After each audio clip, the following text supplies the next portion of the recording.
여러분 안녕하세요. 생활과 윤리 강의 시작하겠습니다.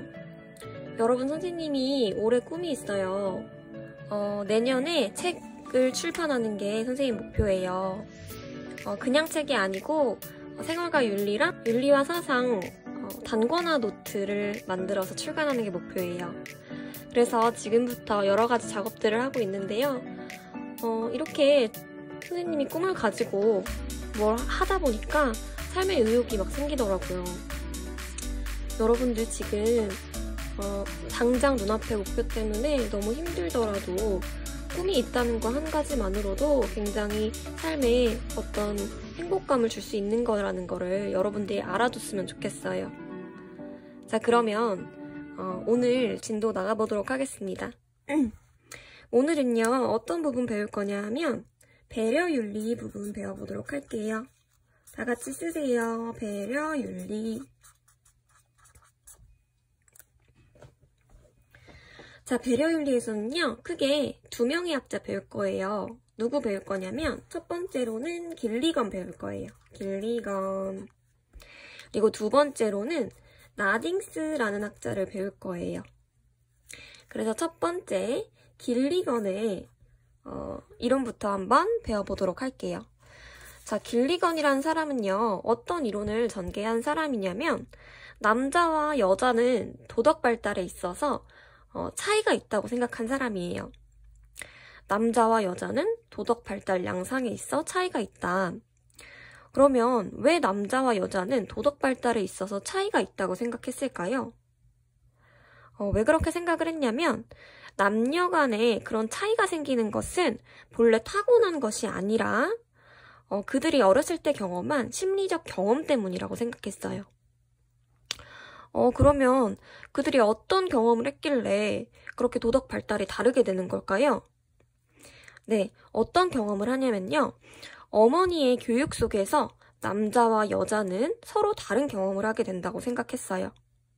자, 예를 들어서 여자아이는요. 자신을 여성으로 인식하면서, 여자라고 인식하면서 자기가 어머니와 비슷하다고 느껴요. 자신의 정체성을 다른 사람과의 친밀성을 통해서, 어머니와의 그런 유대감을 통해서 자신의 정체성을 형성하려고 합니다. 그런데 반면에 남자아이들은요, 자신을 남성이라고 인식을 하면서 어머니로부터 자신을 분리시켜요. 어머니랑 나랑은 다른 존재다, 이렇게 분리를 시킨다고 생각했어요. 그래서 여자아이들처럼 어머니와 닮아가려고 하는 것이 아니라 어머니와 오히려 분리되려고 하고, 또 어머니와의 그 초기의 사랑과 유대감을 점점 줄여감으로써 점차 개인화가 되고, 그리고 자율성을 중시하게 되는 그런 정체성을 형성하게 되는 것입니다. 그래서 남자아이는요, 여자아이들과 다르게 다른 사람과의 연결보다는 스스로의 독립성, 자율성, 이런 것들을 중시하게 됩니다. 그래서 자신의 정체성을요, 자신의 어머니와의 관계에서 형성하는 것이 아니고 어머니와 분리되어서 세계와의 관계를 통해서 자신의 정체성을 형성하려고 합니다. 그래서 이렇게 남자아이와 여자아이는 서로 다른 심리적인 경험을 하면서 다른 도덕적 발달을 점점 전개해 나가는 것이죠. 자, 그러면 선생님이 지금까지 설명했던 거 필기로 정리하고, 자, 그렇다면 도덕적 발달이 어떻게 다르게 전개가 되는지 그 부분을 또 설명을 해보도록 할게요. 자, 첫 번째 1번 쓰세요. 1번 뭐라고 쓰냐면, 성별 간 도덕 발달의 차이를 보이는 이유 라고 쓰세요. 자, 1번 성별 간 도덕 발달의 차이를 보이는 이유. 아까 뭐라고 했죠? 그쵸? 성별 간 차이를 보이는 것은 본래 타고난 것이라고 했나요? 아니라고 했죠. 본래 타고난 것이 아니라 어머니의 교육에 따른 심리적 경험을 다르게 하기 때문이라고 했어요. 본래 타고난 것이 아니라 어머니의 교육 아래서의 다른 심리적 경험 때문이다, 이렇게 쓰세요. 자, 그러면 어떤 다른 심리적 경험을 한다고 했죠? 어떤 다른 심리적 경험을 한다고 했냐면, 자, 이렇게 화살표로 빼서 쓰세요. 자, 여자아이는 자신을 여성으로 인식하면서 자신을 여성으로 인식하면서 그러면서 어머니와 비슷하다고 느껴요. 그렇기 때문에 정체성을 형성할 때 어머니와의 연결, 어머니와의 배려 속에서 자신의 정체성을 형성하려고 합니다. 그래서 그러한 과정에서 자신의 정체성을 어머니와의 연결, 배려 속에서 형성합니다. 자, 하지만 남자아이는 어땠죠? 남아라고 쓸게요, 줄여서. 남자아이는 어땠냐면 자신을 남자라고 인식하면서 남성으로 인식. 그러면서 어머니와의 연결보다는 어머니와 분리되려고 해요. 어머니로부터 분리. 어머니로부터 분리. 그러면서 초기에 받았던 어머니에 대한 사랑과 유대감을 점차적으로 줄여갑니다. 초기 사랑과 유대감을 점차 줄여가요. 그러면서 어떻게 될까요? 그쵸, 점차 줄여가면 개인화가 되겠죠. 개인화. 그래서 자신의 정체성을 형성할 때 어머니와의 연결 그리고 배려보다는 세계와의 관계 속에서 독립적으로 자신의 정체성을 형성하려고 합니다. 그래서 그러한 과정에서 자신의 정체성을 세계와의 관계 속에서 형성하려고 한다. 그렇기 때문에 여자와 남자는 점점 커가면서 차이를 뚜렷하게 보이게 되고 결국에는 다른 도덕적인 발달 양상을 보이게 되는 것이죠. 네, 필기가 조금 많긴 하네요. 조금 더 간략하게 써줄 거 그랬나? 선생님이 이렇게 길게 주절주절 써주는 이유는요. 나중에 너무 간략하게 필기를 해주면 여러분들이 필기를 보고 이게 뭔지 잘 모르더라고요. 그래서 선생님은 여러분들이 쓸 수 있는 선에서 최대한 나중에 혼자 공부할 때 이해를 위해서 조금 더 길게 써주자는 주의예요. 자, 그래서 이렇게 썼어요. 성별 간 도덕 발달의 차이를 보이는 이유. 그것은 타고난 것이 아니고 심리적인 경험 때문이었다. 여기까지 써봤고요. 지금부터는 본격적으로 남자와 여자가 도덕 발달을 어떻게 다르게 전개를 시키는지 표를 그려서 한번 비교를 해보도록 할게요. 자, 이 내용은요, 어디에 나와 있는 내용이냐면 길리건이 직접 쓴 책에 나와 있는 내용이에요. 길리건이 어떤 책을 썼냐면 빨간 펜 들고 다른 목소리라고 씁시다. 다른 목소리. 길리건이 쓴 다른 목소리에 있는 책에 나와 있는 내용이에요. 자, 이 다른 목소리라는 책 이름은요, 모의고사 지문에서도 자주 언급되는 단어이니까요. 외워주면 좋을 것 같아요. 자, 그럼 표를 좀 그려볼게요. 이 표가 조금 그릴 게 꽤 있어요. 그래서 좀 널찍하게 그리면 좋을 것 같아요. 자, 우선 여기 첫 번째 칸에는 뭐라고 적냐면요. 정의윤리라고 적어주세요. 정의윤리. 그리고 두 번째 칸에는 배려윤리라고 적어주세요. 다른 목소리, 남자와 여자는 도덕성에 있어서 다른 목소리를 낸다. 이런 의미에서 다른 목소리인데, 자, 그렇다면 정의와 배려 가운데에서 남자가 발달시키는 도덕성은 정의윤리일까요? 아니면 배려윤리일까요? 그렇죠. 선생님이 지금까지 설명을 한 걸 토대로 봤을 때 남성의 도덕성이 정의윤리라고 유추를 해볼 수 있을 것 같아요. 그래서 정의윤리는 남성의 도덕성을 표현하는 단어예요. 남성의 도덕성. 그리고 배려윤리는요, 반대로 여성의 도덕성이겠죠. 정의윤리, 남성의 도덕성에 대해서 이야기한 학자의 이름이 뭐냐면요.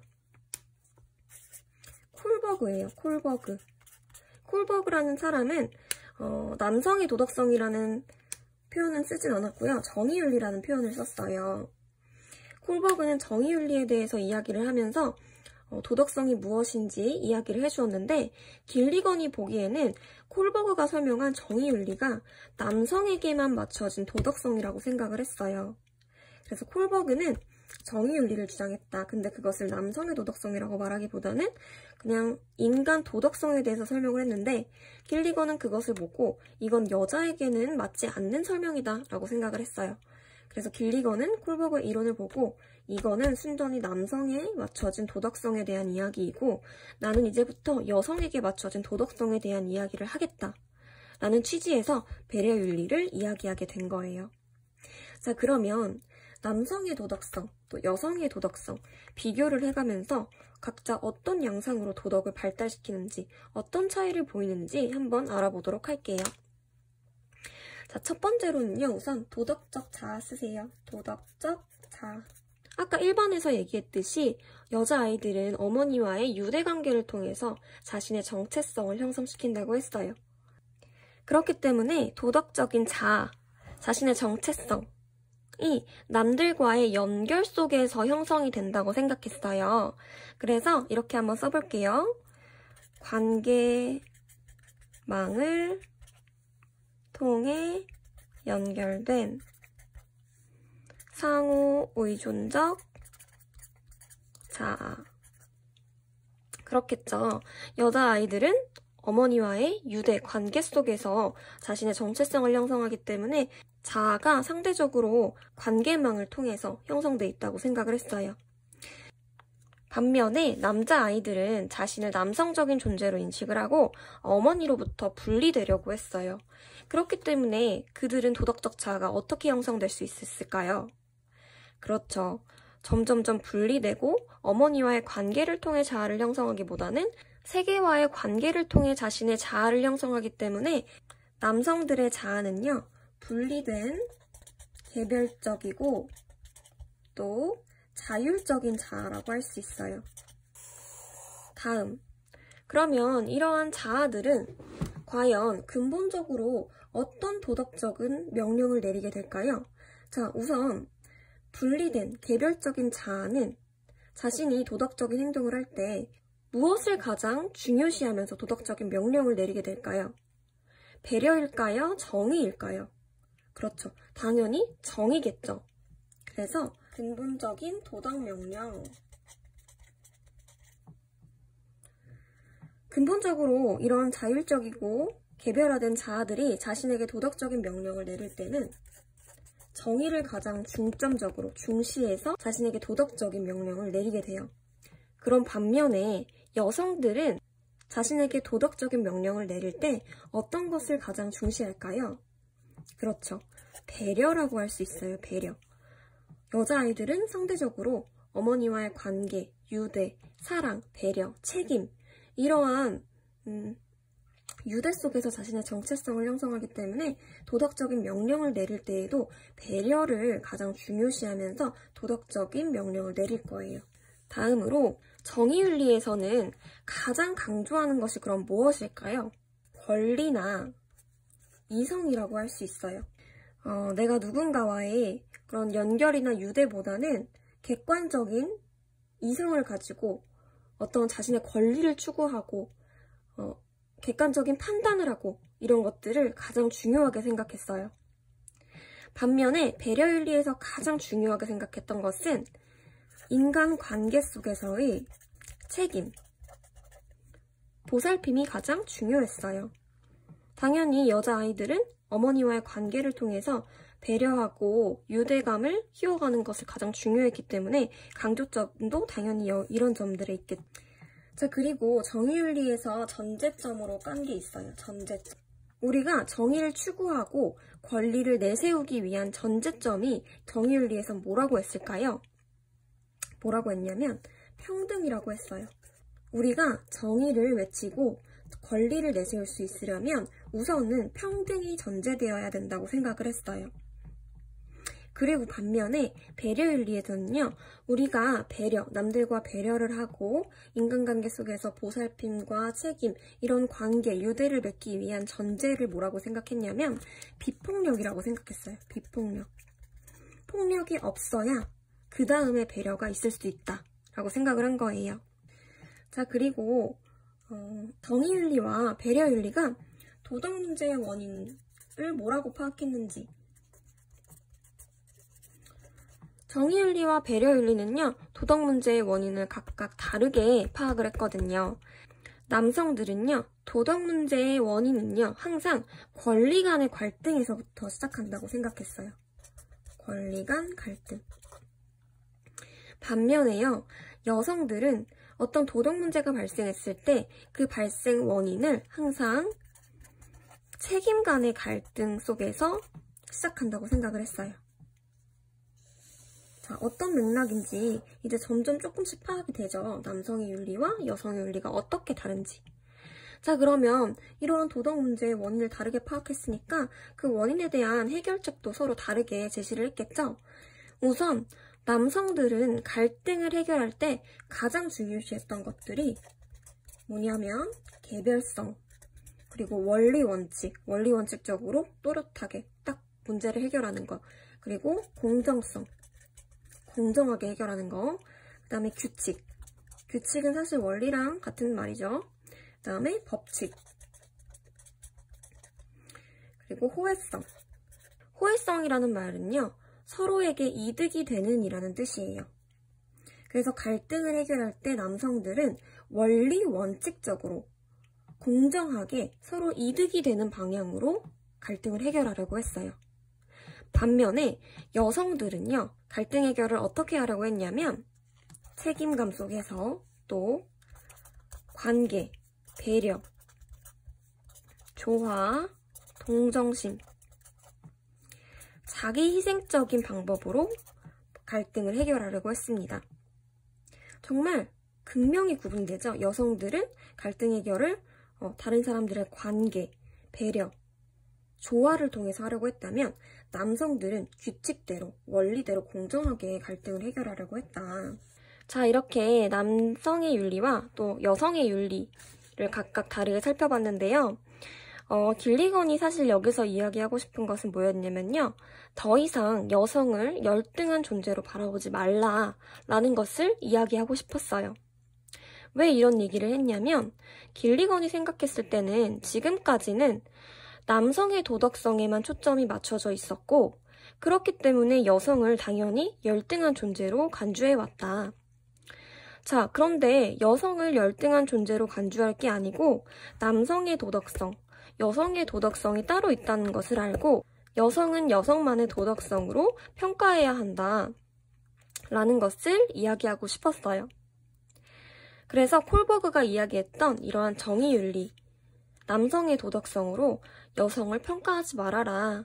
여성도 이제 여성의 목소리를 내야 할 때가 왔다 라고 주장한 것이 길리건입니다. 자, 그러면 이 결론을 한번 써볼게요. 화살표 찍찍 쓰고요. 길리건은요, 정의윤리를 비판했어요. 정의윤리 비판. 왜 비판을 했냐면, 그동안 정의윤리는 도덕성에 대한 지배적 관점이었다. 그래서 이러한 지배적 관점, 정의윤리를 바탕으로 여성의 도덕성을 파악하다 보니까 정의윤리 기준으로 여성의 도덕성을 파악하다 보니 여성은 남성보다 열등한 존재로 간주되어 왔다. 자, 봐봐요. 정의윤리의 도덕성, 이성적이고 정의를 추구하고 개별성을 중시하고 규칙을 중시하는 이러한 관점에서 여자를 평가하면 어때요? 너희는 왜 원리 원칙 속에서 갈등을 해결하려고 하지 않아? 너희는 왜 배려와 조화 속에서 자기 희생적으로 도덕 문제를 해결하려고 해? 이런 식으로 열등하게 취급을 받아왔다는 거죠. 따라서 이제는 무슨 목소리에도 주목을 하자? 그쵸? 여성의 목소리에도 주목을 해줘라 라는 것이 길리건의 주장입니다. 따라서 이제는 여성의 목소리에 주목하자. 단 여기서 주의해야 될 점이 있어요. 길리건이 이야기하고 싶은 거는 뭐냐면요. 정의윤리를 없애고 배려윤리만을 주장하자라는 게 아니고 배려윤리와 정의윤리에 조화를 이야기하고 싶었던 거예요. 정의윤리와 배려윤리의 조화. 자, 이 점 유의하시고요. 길리건은 이 정도 알면 문제 다 풀 수 있어요. 자, 그러면 배려윤리의 이제 길리건을 봤으니까요. 이제 나딩스를 보도록 할게요. 자, 넘버링을 이제 길리건으로 다 해버려가지고 그냥 다시 네모를 하나 더 쳐야겠다. 자, 두 번째, 배려윤리의 두 번째 누구 배운다고 했죠? 그쵸? 나딩스 배운다고 했어요. 배려윤리, 나딩스. 자, 나딩스는 길리건과 맥을 같이 하기 때문에 같은 맥락으로 보면 돼요. 자, 그러면 1번. 나딩스도 마찬가지로요. 윤리 문제에 대해서 전통적인 접근법을 비판했어요. 어떻게 비판했을까요? 그쵸, 길리건이랑 동일하게 그동안은 정의윤리에만 주목을 해왔다. 정의윤리는 추상적인 도덕 원리 원칙을 지키는 것을 중시하는 남성의 윤리이다, 남성의 도덕이다라고 생각을 했어요. 그래서 첫 번째 필기할 내용, 사실 길리건이랑 중복되는 내용이어서 쓰고 싶진 않지만 여러분들이 또 안 써주면 나중에 문제 풀 때 이 내용이 나오면 길리건으로만 할까봐 써줄게요. 1번 윤리 문제에 대한 전통적 접근법 비판. 자, 그동안은 뭐에만 집중을 했다? 그쵸? 남성의 윤리에만 주목해왔다. 자, 남성의 윤리, 정의윤리는 뭐에 기초한 거다? 그쵸? 추상적인 도덕 원리에 기초한 것이다. 그래서 아까 표에서 봤듯이 남성들은 어떤 문제를 해결할 때 원리 원칙대로 공정하게 해결하는 것을 중시했었어요. 그쵸? 자, 2번. 이번에는 뭐라고 쓰냐면요. 배려윤리. 자, 그러면 배려윤리는 도덕 문제를 어떻게 접근할까? 이것도 사실 길리건에서 나온 내용이랑 비슷해요. 그래서 써주기고 싶진 않은데 그래도 또 한번 써줄게요. 자, 도덕 문제 접근법. 자, 여성은요, 도덕 문제에 대해서 접근할 때 어떻게 접근을 한다고 생각했냐면 여성은 도덕 문제에 자신을 구체적인 상황 속에서 둬요. 그리고 그 구체적인 상황 속에 이입을 해서 자신이 내려질 선택에 대해서 내가 책임을 떠안는 방식으로 도덕 문제에 접근해요. 그 상황에 이입해서 자기가 책임을 맡는 방식으로 도덕 문제를 해결하려고 해요. 그래서 첫 번째, 여성은 자신을 구체적인 상황에 두고 내려질 선택에 대한 개인적 책임을 떠맡는 방식으로 도덕 문제에 접근함. 그래서 여성들은요, 자신을 어떻게 정의를 하냐면 자신을 배려라는 용어로 정의를 하고 배려자의 입장에서 도덕 문제를 해결하려고 한다라는 거. 자신을 배려라는 용어로 정의하고 배려자의 입장에서 도덕 문제에 접근. 자, 지금까지의 내용은 사실 길리건과 크게 다르지 않은 내용이었어요. 그래서 쉽게 따라올 수 있었죠. 자, 이제 조금 있으면 끝나요. 여러분 조금만 더 집중해서 힘내봅시다. 3번. 자, 3번은 뭘 써줄 거냐면요. 배려윤리와 덕윤리의 차이점에 대해서 써줄 거예요. 덕윤리와의 차이점. 얼핏 들어서는 우리 앞에서 배웠던 덕윤리랑 배려윤리랑 비슷하게 들릴 수 있어요. 근데 차이점은 뭐냐면요. 자, 일단 덕윤리, 덕 안에는 여러 가지 덕들이 포함되어 있죠. 그런데 배려윤리, 배려라는 것은 덕의 종류 중 하나라고 할 수 있죠. 그쵸? 일단 그 범위부터가 달라요. 근데 여기서 나딩스가 이야기하는 덕윤리와 배려윤리의 차이점은 뭐냐면요. 첫 번째, 배려윤리는 행위자 중심이라기보다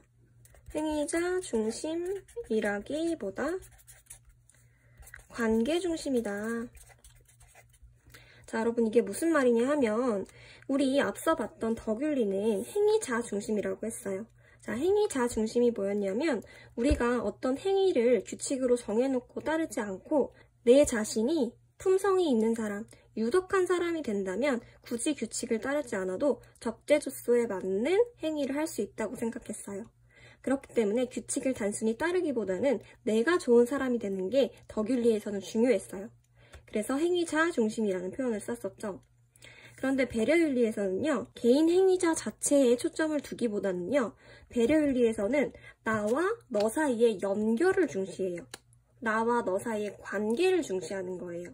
단순히 내가 좋은 사람이 돼서 좋은 행동을 하는 거라기보다는 배려윤리에서는 나와 너 사이의 관계를 중시한다는 거. 이게 덕윤리와의 차이점이에요. 그리고 두 번째 차이점은요, 덕으로서의 배려보다 마찬가지로 배려하는 관계 자체에 더욱 관심을 준다. 자, 이것도 사실 첫 번째랑 다르지 않은 얘기긴 해요. 자, 덕윤리에서 봤을 때 배려는 단지 덕의 여러 종류 중에 하나였죠. 그런데 배려윤리에서는요, 아까 말했다시피 나와 너 사이의 관계 자체를 중시한다. 그쵸? 그래서 첫 번째, 두 번째는 사실 연결되는 내용이다. 그리고 4번 배려의 관계 쓰세요. 자, 배려의 관계를 볼게요. 배려의 관계를 봤을 때 배려하는 사람과 배려받는 사람이 있을 때 일방적으로 배려받는 사람은 받기만 할까요? 아니면 배려하는 사람은 주기만 할까요? 아니에요. 배려 관계에 있어서는 상호성이 중요한 거예요. 그래서 배려의 관계 밑에다가